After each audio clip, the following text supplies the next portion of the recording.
What is going on, y'all? Over the past 3 to 4 months, I have put out over 100 short form videos on TikTok and Instagram. I've been going on a content experiment and I just wanted to start putting out more and more.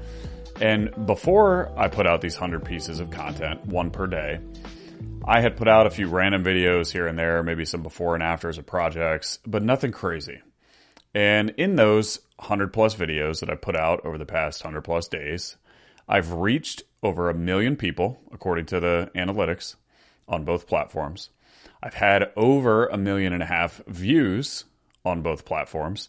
And I don't have many followers, right? These are all views and impressions coming from people who don't follow me. I have about 2,700 on Instagram, and I've gone from like 100 to 900 on TikTok very quickly. But not many followers. So what is that? Less than 4,000 followers total. And I've generated over 1.5 million views with less than 4,000 followers. And over that 100 days, I've gained about 1,000 followers across those two platforms.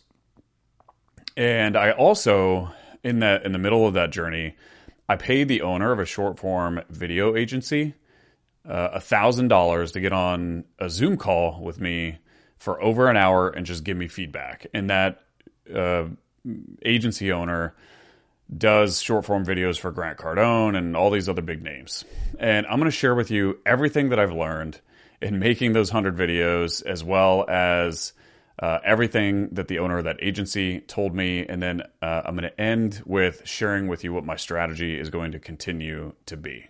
So I hope this one is a heater for you if you're interested in making content. Who am I? My name is Ryan Rice. I know that was a long intro, and so if you made it through that intro and you don't know who I am, I'm a full-time real estate investor. I spent almost 14 years as a W-2 employee and then started my own direct-to-seller real estate business, and I'm about to start my 5th year in that business, doing it full-time. And last year, my business grossed just under 1.2 million, and so we have either doubled or increased our business by at least 90% every single year since the start. So I want to see if I can do that again in 2025. But I share all of these learnings with you with the hopes that I can help make you some more money in your real estate business. First, to answer the question as to why I'm doing short form video content, I'm mainly doing it to build a brand and to consistently build a funnel of potential future customers. And this brand is going to help with hiring, building credibility in my markets where I'm investing, and also just help me practice communicating value to a broader audience. It's not something I'm regularly doing in my business, and so by making content, it helps me with my communication skill set. And I'm also funneling people to my podcast. I've noticed that Instagram and TikTok followers are going over to my podcast, and some of them are following me there, and that's helping me build an audience of long form content. And I'm getting a ton of practice over there on how to deliver on different types of, long form value to my prospects over there. And overall, this brand is just helping me build private money funnels, helps with deal flow, and overall just makes me a better business owner, and it makes me a better communicator. So that's why I'm doing it. So next, here is everything I've learned, and this is in no particular order. I've just jotted down some notes for you guys, and I want to share with you what I've learned. I first started posting videos. I posted like my first 40 to 50 with super high production value. I bought a high quality DSLR camera, an expensive lens, an expensive mic, good audio hardware to tie it all together. And I would just post 30 to 60 second video clips of me talking and attempting to add value. And I got several comments as I made those videos about the quality of the video, the quality of the audio, how good they were. But overall, the videos just weren't performing super well. A good performing video was maybe getting 1,500 views. And on average, maybe I was getting a few hundred. And so it just wasn't resonating. I wasn't growing in views either. So I knew and realized something needed to change. I needed to do something different. And I kind of had some ideas on what I could try, but I decided to pay the owner of an ad agency $1,000 to hop on a Zoom with me and kind of critique me and give me a bunch of feedback.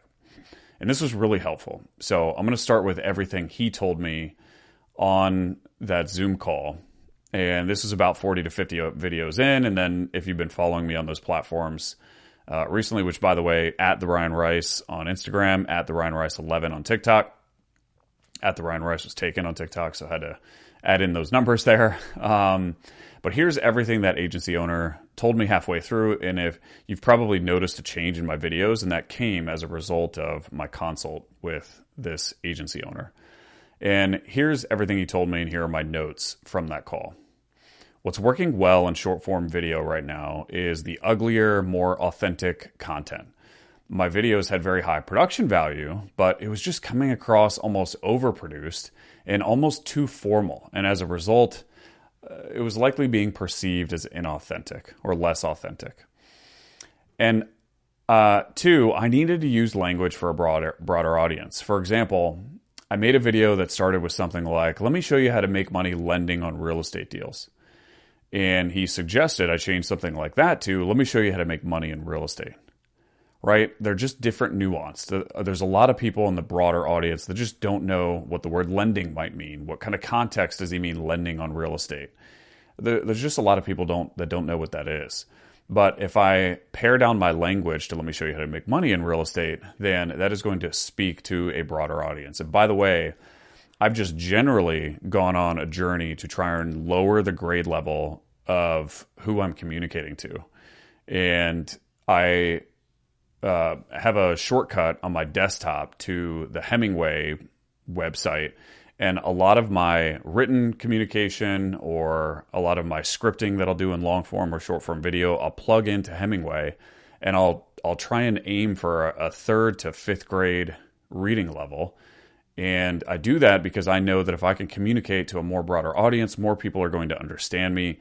And the more people that understand me, the more people that are going to be attracted to the content that I make. So I've been on that journey in general. And I think that example of what this agency owner told me, that tip, is speaking to that skill set. The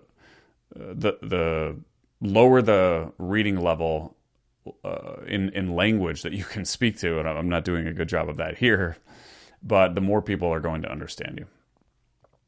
Third thing that the agency owner told me, get all of my videos shorter. Practice communicating more value in a shorter amount of time. A lot of my initial videos dragged on close to 60 seconds, and I needed to get to the point faster. I needed to say what I was communicating more quickly. And he meant that from two perspectives. One was speed, which I'll get to in a second, but two, just getting to the point more quickly. Regardless of how fast I talk, get to the value, get to the meat of the message more quickly. It was taking too long. And so the fourth thing they told me correlates with speed. My speed was just too slow. People, when they're scrolling on Instagram and TikTok, they swipe quickly. And so I needed to make sure that I'm communicating with energy and I'm communicating with speed right off the bat to get to the point or to get to the hook as quickly as possible, because that is what is going to gain attention. The fifth thing he told me, all of my videos look the same. I was filming them in the exact same spot. I might have changed shirts and clothes here and there, but if you looked at my timeline on both TikTok and Instagram, all the videos looked exactly the same. And so I needed more variety. It just looked like if I popped on someone's For You page or someone's screen, it's like, oh, it's that same guy in the same spot, and they might perceive it as that I'm saying the same thing. So I just needed more variety. 6, the more I can provide a fast-paced visual in the hook, the better, the more attention I'm going to grab. And so that might mean I can be personally moving, right? So if I'm like walking or opening a door or something like that in the video, that's going to grab attention. Or if I have a video at one of my properties and there's instant movement in the beginning, then that can help as well. But some sort of visual or something fast-paced to start off the video is going to help keep people watching. The seventh thing he told me, my level of aggressiveness in communicating in the video was at about a 5 out of 10 in my first 40 videos. And he said I needed to raise it up to like a 7 out of 10. I don't need to get so aggressive where I'm screaming at the camera, but I needed to bring more energy and more aggressiveness than just a 5 out of 10. So that's something that I altered. Number 8, show more of the behind the scenes of my job and tell more people what I'm doing. Like I mentioned, all of my videos were just me in front of a camera, just talking, right? But if I can show more footage of the properties that I was doing and more visuals, then it's going to help people see and understand and relate more to what my actual job is. And just me talking, it's hard to, like, a lot of people are visual learners, right? If they see photos and videos of my properties and they see progressions of before and afters, it's going to be easier for them to see what it is that I'm doing every day. And so he said, the more that I could show that behind the scenes, what am I actually doing, show the properties, the more engagement that that's going to draw. And then the last takeaway that I had, takeaway number 9, is the fact that I didn't need to make money from my content meant that I have an advantage. There's a lot of people out there who are making content, and the purpose of their content is to bring in leads into their funnel so that they can close sales. And the fact that I was making my money elsewhere and I'm not making money from content means that I had an upper hand. And I thought that was kind of a unique perspective, and I thought that was good advice. And I want to make sure to capitalize on that. My desired outcome right now is not to monetize social media. My desired outcome is more about building a brand and bringing people into a long-term funnel that might convert into some sort of future prospect. But the fact that I'm not monetizing right now gives me an advantage, because what do I have to lose? My biggest downside is that I make a video and people think I'm an idiot, which I've learned, like, after I make a few videos where I get a bunch of comments on people calling me idiots, you develop a thick skin kind of quickly. So after I had this call with the agency owner, I started posting videos no longer than 30 seconds, and I tried to keep them all 30 seconds max. And not to say that you can't post a video longer than 30 seconds. There's plenty of videos out there that are longer than 30 seconds that perform well, but I simply needed to improve in this skill set because mine were all taking longer. So by trying to have a desired outcome where all of them were 30 seconds or less, it helped me just practice the skill set of getting to the point more quickly. And that's been very, very helpful. And so I've tried to make all of my videos 30 seconds or less. And to show more people what I was doing, if you follow me on those channels, you probably have seen that I started posting a lot more videos with pictures and videos of my deals that I'm doing in the background, right? So I put the media on a green screen, and the media might be both photos and videos. And I would just talk about what I was happening, or I would talk about a learning. If there was something about that specific deal that I learned, I would share what that learning was, and I would share it with media in the background from that deal, right? So if there was a tip that I thought might help other people, I would share what that tip was. Or if there was some sort of even sensational story or something unusual that happened, then I would show the media in the background, and I would talk about what this sensational or unusual thing was. The next thing is I put in effort to ramp up my energy more regularly. And I noticed I didn't execute on that 10 out of 10. So that's an improvement I'm trying to make going forward, is every single video, making sure that my energy is there. But I noticed I did do a really nice job on a lot of the videos in just bringing my energy and my aggressiveness, my level of aggressiveness, as the agency owner advised to me, I brought it up. I started to use my iPhone to record a lot more. So even though I paid a bunch of money and have this high quality camera, high quality mic, the iPhone, number one, it was easier for me. But number two, it did generate more authentic content. And I think me being more authentic, or at least being perceived as more authentic, just using my iPhone, was great. And what's really good about an iPhone, if you have an iPhone that's like a 10 or better, the quality of the video and the audio that it produces is really good. I have an iPhone 14 Pro Max, and the audio and video is plenty sufficient to create short form content. And so if you have an iPhone and you're not making content because you want to get equipment, move past that. It's something that you're telling yourself to just prevent you from starting. And the iPhone, I have switched away from my high quality production to my iPhone, and it's actually generated more and more views, exponential more views. And then once I hit my 100 video mark, and I posted over 100 videos, I went back and I took the time to analyze what each of those 10 videos had And then I figured out what they all had in common. And so I spent a few hours and I watched every single one of those videos. I wrote down all my stats, what the videos did well at, what I didn't do well at. And then I wanted to see what did the top 10 have in common. And here I wrote down 8 things that those top 10 videos had in common. I'm going to give them all to you. So the first, all of the top 10 videos were about one of my deals and one of my properties. And so I did make videos on just a random topic and, whatever it might be. But every single of the top 10 were about a specific deal or a specific property. And they had either some sort of sensational story or some sort of learning. And so some of them were education only. Some of them were entertainment only. Some of them had entertainment and education, but every single one was about one of my properties. 2, all of them were either green screen videos with media from my properties in the background, or they were simply media like a video, for example, from one of my deals, and I was just narrating over the video footage where you couldn't see my face. And so the green screen videos, you could see my face, and the non-green screen videos, you couldn't see my face. It was just me narrating over video footage. 3, I used captions in all of them, and I just used the Instagram and TikTok auto captions. I didn't go create, these expert captions and some high-quality video editing software. Both TikTok and Instagram have a button where you can just click and it creates auto captions for you. And that is what I used in all 10 of these videos. 4, I edited all of the top performing videos in iMovie. So not all 10 did I edit, but of the 10, the top performing videos, I edited into iMovie.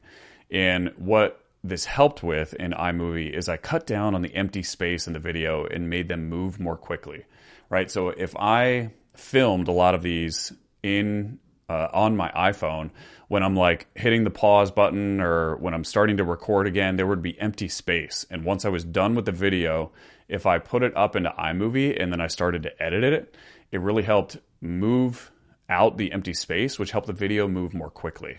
And so I might, upload a 30-second video to iMovie. When I'm done editing it, it gets down to 23 seconds or something like that. And it keeps it moving more quickly. And so that's something that I'm going to continue doing. If I'm filming on my iPhone, I'll probably upload it real quick to iMovie, do a quick edit. It doesn't take long at all. Speed it up, and then get it uploaded to the corresponding platforms. 5, the highest viewed videos, I said something that solicited some sort of common reaction. So for example, in one video, I talked about a deal where I did a huge renovation and I spent $93,000 on a framing package for this deal. And everyone and their mother ran to the comments to tell me how much I got ripped off, how much of an idiot I was. I can't believe I paid that much for framing. And this drove a ton of engagement to the video. And I think because of the additional engagement that it drove more traffic to it. And so these really, really high viewed videos, there was something I said maybe multiple times in the video that would elicit this common reaction, and everyone and their mother would make comments about it. Number 6, in my highest viewed video on Instagram, I unintentionally said a few things wrong. I made this video because I had this deal where I had an underground oil tank, and I wanted to make a video to help future investors if they came across this little pipe that was sticking out of the ground, because I missed it when I started the project. And a buyer's home inspector saw it, and because of that, we ran into this issue. It cost us several $1,000s. And so I wanted to make the video to help future investors if they saw this pipe sticking out of the ground. Hey, here's what to look out for, and here's what you can do to avoid a potential issue that might cost you thousands of dollars. Well, when I made that video, I said a few things that were incorrect. I didn't realize they were incorrect at the time, but I found out very quickly from all of the, Instagram trolls who came running to the comments to make sure to correct me that I was stupid for saying what I said. Well, what this did, so many people ran to the comments to point out how dumb I was. Again, it generated so much buzz. And that one video got more than 400,000 views on Instagram. And it's still getting views to this day. Like every time I open Instagram, I have more views, more comments, more people telling me how stupid I am. And so it's kind of interesting that these high engagement videos, I might say something wrong, or I say something that grabs attention or solicits some sort of common reaction. The seventh thing, the videos that I made that were quick tactical videos where I had very specific steps that might help an audience do something very specific, they seem to perform well. And so I made note of that, and that's something I'm going to try to do in the future, is continue making videos. It's like, hey, here, step 1, do this, step 2, do this, step 3, do this. And then lastly, number 8 here, in all 10 of the videos of the top 10 of the 100 that I've made, the hook generated curiosity. I said something in the very beginning that would naturally make people want to know what I was going to say next. And I gained that skill in the first 40 to 50 videos that I made that maybe just weren't the right type of video. But learning what to say in the beginning that might make someone want to stick around or want to know what you were going to say next. All 10 of those videos had something that generated curiosity and might make people want to stick around. And so something that the agency owner and I discussed is, I told him how my videos where I got something wrong got more views, and I wanted to discuss that for a second, because the algorithm almost provokes you to purposefully say something wrong to drive engagement. And now I'm realizing that all of the, baiters out there on Instagram and TikTok who, like, they're clearly doing something in the video, or they say something in the video that is clearly just trying to elicit some sort of reaction. Now I know why they do it, because it drives engagement. And he validated, that's a common way to get views, is the more triggering you are, the more you can say something that might trigger some sort of reaction, the more people are going to run to the comments, and that extra engagement is going to drive views and drive reach. And how I'm thinking about that right now, and look, this might be the wrong way to think about it, but how I'm approaching that, to me, my brand is more important than just raw views. And so I want to prioritize and optimize for my brand over just getting a bunch of random views. I don't want to make, if for example, I go outside and I make a video showing someone getting punched in the face, that'd probably get a lot of views, but it's like, I don't want that viewer, because it doesn't really add any value to the business, and there's nothing I don't want to associate with that. And so I'm not really prioritizing views over brand. I'm prioritizing brand over views. And so I'm just being cautious about, I don't want to say something to purposefully trigger a reaction if it's not the type of person that I want to bring into my community. And I'll give you a quick example. The agency owner shared with me how during Hurricane Helene, he posted a ton of hurricane videos because he was in Florida. And so during the hurricane, there was like 3 straight days he was posting videos and showing before and afters and showing damage. And during that time, he got millions of views and tens of thousands of followers on his platform. And one thing he mentioned was that now he was getting a lot of people unfollowing him. And he assumes that a lot of those people that were unfollowing him were people that followed him during the hurricane. They came to him for entertaining hurricane content. Now the hurricane is gone, and so he's not putting out entertaining hurricane content, and so they're unfollowing him. And I simply would like to attract people who want to stay and follow me for good, because that's the type of community that I want to build. And so I'm going to continue to make content for business owners, people interested in real estate, making money, etc. And I'm going to keep my content centered mainly around those topics. And what's interesting, I did stray from that in a few videos. I made a video here or there about food or about fitness, and they just didn't seem to do it well. And that, the videos probably just sucked. I'm sure I could spend more time and make better videos about food or fitness, and maybe they'll do better. Or maybe just Instagram didn't know who to send them to, because I'm making business and real estate content, and then there's a random food video, and I don't know. I don't know how the algorithm works. I'm sure the videos just probably sucked. But whenever I put out content that wasn't specific to the topics that I'm currently working on, they just didn't seem to do as well. And so what I'm focusing on making more of now is high value content and learnings from recent deals or what is recently happening in my business. Ensuring the videos move quick with lots of energy and trying to keep 95% of them between 20 and 30 seconds. Ensuring that there is variety in the content, right? I'm not in the same position in my office with the same talking head in every single video. And anytime that I have something in my business that would elicit a reaction, whether it's about a conversation or a deal or a video or some photo, make a video about that. And then I'm going to continue to edit them in iMovie to keep the videos moving quickly and without space because people have short attention spans. So that is everything I've learned in my first 100 plus videos. And I'm sure I will learn more. And as I make more and more, I'm going to have more learnings and I'll continue to put them out for you. But I hope that was helpful for you guys and maybe helpful if you are just starting your social media journey, or maybe if you posted here and there and haven't been consistent. What I just went through is exactly what has been working well for me. And it's gotten me 1.5 million impressions. Nothing crazy, but for someone with less than 4,000 followers on both platforms, 1.5 million impressions isn't too bad, I don't think. And so if you're trying to figure out a social media journey, what's most important, I think, is just to post every day. Because if you post every day, when a video or two does well, you can just figure out what was different about those 1 or 2 videos and then just do more of that. But in order to get those types of results, you need to do the volume first so that you can figure out what is or isn't doing well. And then when you see something that does well, try and figure out what was different about it and then do more of that. And I think that's important. Don't just blindly make 100 videos, right? Everyone talks a lot about doing a lot of volume, but it's not just volume. Yes, you have to do volume. Volume is a prerequisite. But then once you do the volume, you have to look at every single one. You have to write down what went well, and then you have to do more of what went well. And then the ones that sucked, you have to do less of what sucked.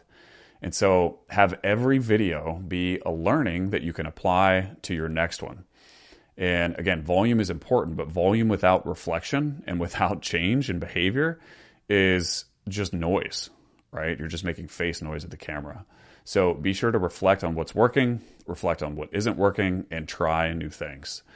So I hope that was helpful for you guys. This was me documenting my own learnings for the future. And so part of me making this is selfish to my own learnings and making sure that I'm correctly documenting what I'm learning. But I also want to share these learnings with you on what is and isn't working for me early in my content journey. And I've also recently hit 100 plus podcast episodes. And so I'm going to make another episode here soon on what is working on the long form side. But on the short form side, over 1.5 million impressions in about 90 days. I'll take it. It's been fun and I've learned a lot. And I know that I still have a mountain of things to learn. If this was helpful, could you so kindly give this podcast a rating? Just a super quick tap of the thumb. That really helps me out. Build some good credibility with future potential listeners. And if you loved this episode, if you could share it, that would mean a ton. Share it on your Instagram story. Text the link to a friend. That would be really helpful. And I imagine maybe there's someone in your life who has thought about content, and maybe them hearing a story of going from 0 to 100 videos might be helpful. And at the end of the day, you guys just need to start. And maybe this podcast episode can help contribute to the behavior of you just starting if you have not done so already, or maybe it can change that behavior for someone that you know if you share it with them. So I appreciate y'all. I love you. And I will see you in the next one. Peace.